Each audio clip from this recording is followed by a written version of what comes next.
ધોરણ 10 વિદ્યાર્થી મિત્રો આગળની ચર્ચા કરીએ તો હું કેટલીક બહુપદીઓ લખું 1/(x-1) બીજી બહુપદી વર્ગમૂળમાં x વત્તા 2 ત્રીજી બહુપદી 1/(x² વત્તા 2x વત્તા 3 આ બહુપદીઓ જે છે એ બહુપદીઓ નથી.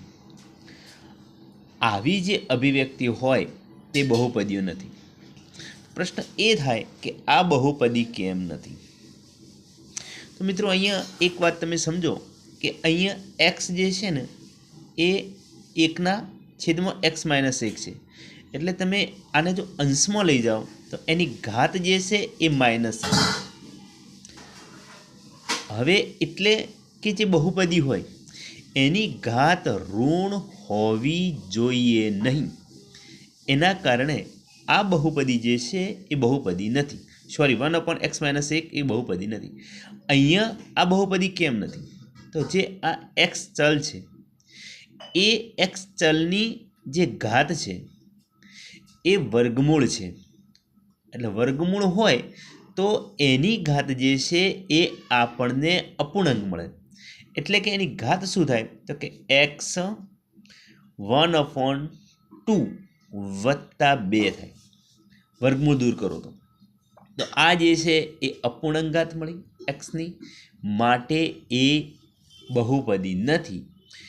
અહીંયા પણ એ જ પ્રશ્ન છે કે આખું જે પદ જે છે છેદનું એ બહુપદી દેખાય છે, પણ જો તમે એને અંશમાં લઈ જાઓ તો આ જે ઘાતો જે છે એ બધી ઘાતો ઋણ થઈ જાય.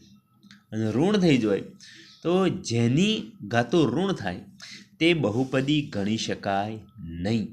એટલા માટે 1/(x-1) વર્ગમૂળમાં x વત્તા 2 1/(x² વત્તા 2x વત્તા 3 વગેરે જેવી અભિવ્યક્તિઓ બહુપદીઓ નથી. આ કારણસર. હવે આપણે એના સિવાય આગળ ચર્ચા કરીએ. બીજો મુદ્દો જોઈએ તો એક ઘાતવાળી બહુપદીને સુરેખ બહુપદી કહે છે. હવે સુરેખ બહુપદી કોને કહેવાય? તો એક ઘાતવાળી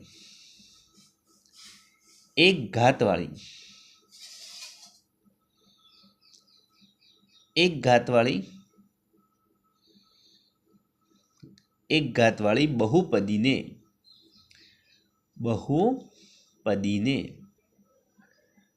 શું કહે છે? તો કે સુરેખ બહુપદી કહે છે. સુરેખ બહુપદી કહે છે.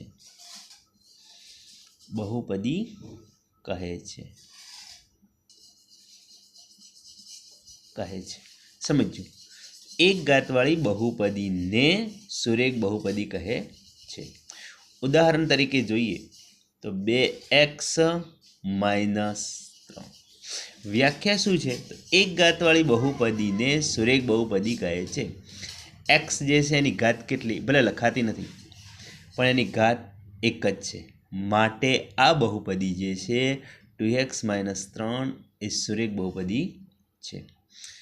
આપણે બીજી જોઈએ બહુપદી તો વર્ગમૂળમાં 3x વત્તા 5 આ બહુપદી પણ સુરેખ બહુપદી છે. હવે પ્રશ્ન મિત્રો એ થાય કે વર્ગમૂળ એ 3ને છે, xને નથી, માટે એની ઘાત જે છે 1 થાય છે. અને તેથી કહી શકાય કે વર્ગમૂળમાં 3x વત્તા 5 એ સુરેખ બહુપદી છે. બીજી બહુપદી આપણે જોઈએ તો y વત્તા વર્ગમૂળમાં 2.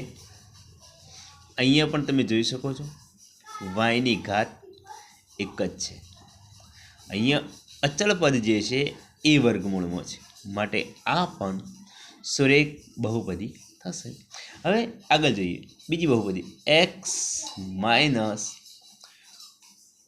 2/11. અહીંયા પણ એની ઘાત જે છે એક જ છે. હા ભલે અચળ પદ જે છે અપૂર્ણાંક છે, પણ એના સાથે આપણે કોઈ સંબંધ નથી. આપણો પ્રશ્ન તો એક્સની ઘાત સાથે છે, તો આની એક જ ઘાત છે, માટે બહુપદી જે છે સુરેખ બહુપદી છે. તો આમ એક ઘાતવાળી બહુપદીને સુરેખ બહુપદી કહે છે. અન્ય ચર્ચા નેક્સ્ટ ડે.